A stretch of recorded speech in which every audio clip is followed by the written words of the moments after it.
"Attention shoppers," came a male voice over the intercom. "Please move to the back of the store immediately." "The back of the store," I whispered to Daniel. "Don't they mean the front of the store?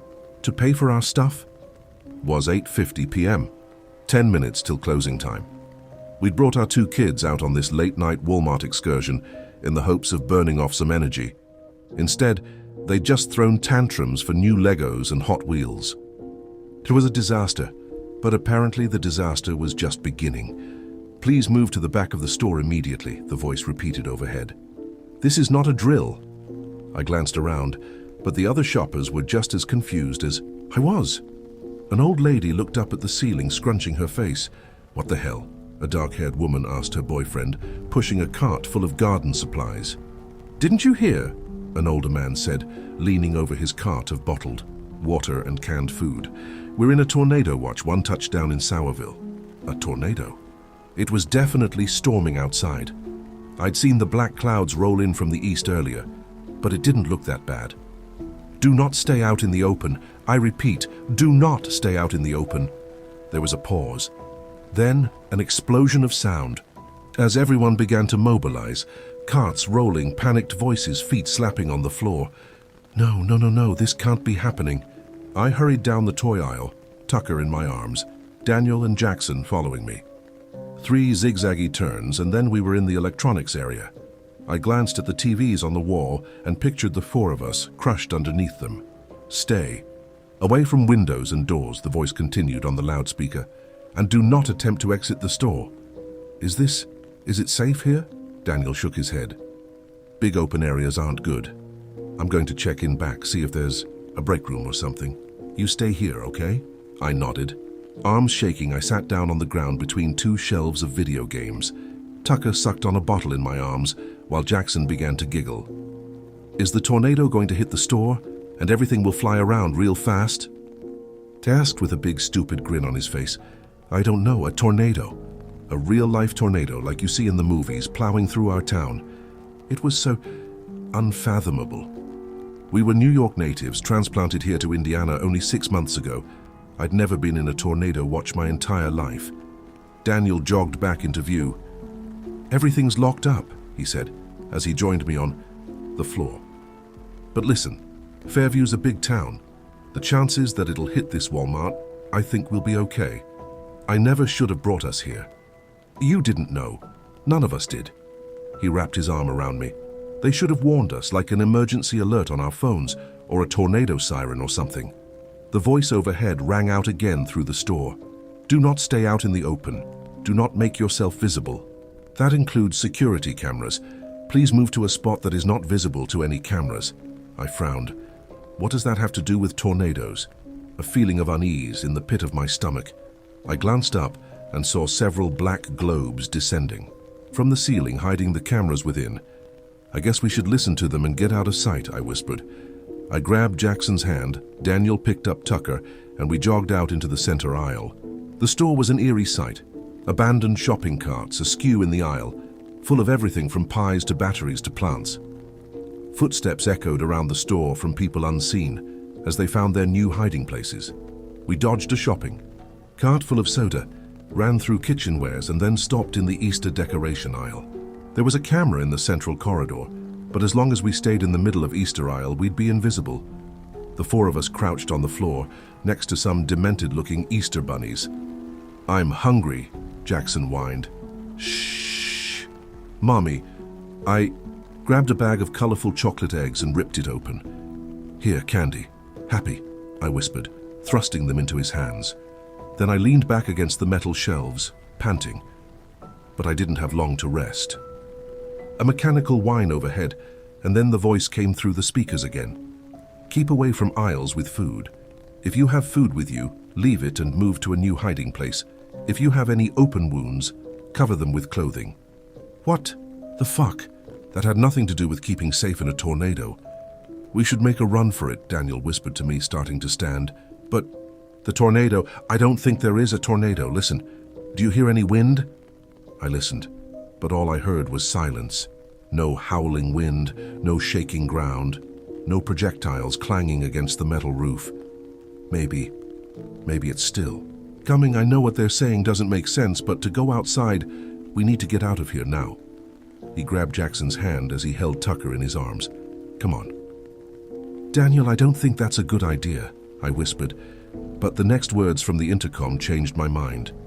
Assume a fetal position and place your hands on your head. Close your eyes and do not open them for any reason. Let's go. We broke into a sprint and ran down the central aisle, cameras be damned. The front door appeared in front of us, a little black rectangle looming in the distance. And as we got closer, I saw Daniel was right. There was a tree at the border of the parking lot, under a street lamp. It was perfectly still. We continued running. Past the clothing area, past the snacks lined up at the checkout lines. I ran towards the sliding glass doors as fast as my legs would carry me. Almost there. Almost there. Almost. The doors didn't open. No, no, no, no. Daniel slammed his body against the door. It rattled underneath him. I tried to squeeze my fingers into the gap between them, to try and pull them apart. They didn't. Budge, they locked us in, I whispered. I want to go home, Jackson said. Tucker was beginning to fuss too, making little noises like he was about to start full-on wailing. I turned around, and that's when I saw him, a Walmart employee. He was sitting on the ground at the end of one of the checkout aisles, facing away from us, wearing the familiar blue vest with a golden starburst. Hey, let us out, he didn't reply. Did you hear me? I don't care if there's a fucking tornado. Unlock the door and let us out. Again, he said nothing, but in the silence I could hear something, a wet smacking sound. I stared at the man, slightly hunched over, still facing away from me. Was he eating something? The speaker overhead crackled to life. Attention. Please do not talk to any Walmart employees. My blood ran cold. The smacking sound stopped. And then, slowly, the man began to stand. He placed his palms on the conveyor belt and pushed up, and I could see that they were stained with blood. I backed away, but my legs felt like they were moving through a vat of honey. No, no, no. Fingers locked around my arm and yanked. Come on, Daniel shouted. I sprinted after him, deeper into the store. Tucker stared at me over his shoulder, and Jackson ran as fast as his little feet would take him. I was vaguely aware of the slap, slap, slap sound behind me, but I didn't dare look back.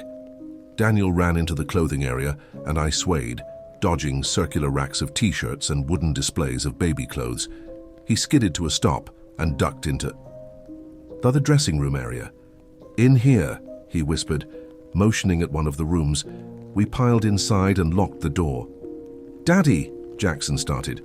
You listen to me very carefully, I said, crouching to his level. You have to be absolutely silent. Do not say a word, okay? Jackson looked at me, then Daniel.